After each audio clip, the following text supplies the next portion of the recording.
Should the feds cut rates? Let's talk about it. All right, boom. So some major news came out this week regarding the economy, including job numbers, inflation numbers, and also some wild shit going on overseas right now. I know most of y'all is like, bro, this got nothing to do with me, but I swear to God it do. I'm gonna break it down for you. All right, so the CPI came out this week, which is pretty much the inflation that we see as consumers, and it came out lower than expected. I want to be clear, this doesn't mean that we're going to see a drop in prices for things like groceries and gas and all that. This only means that those type of prices are going to go up at a slower rate.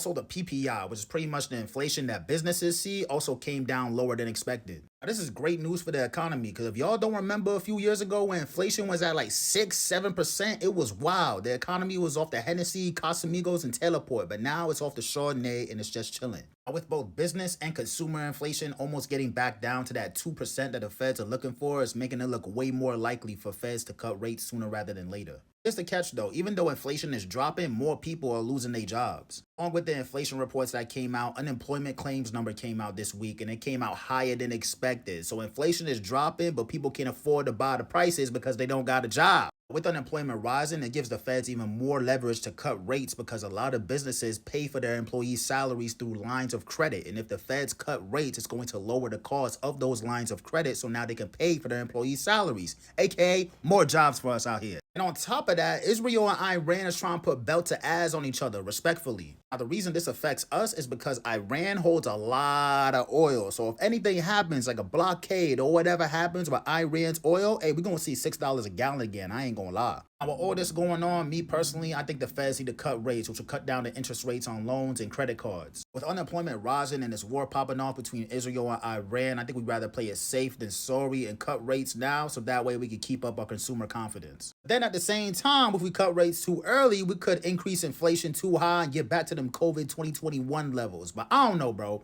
What do y'all think? Let me know in the comments. It's D War. I'm out of here.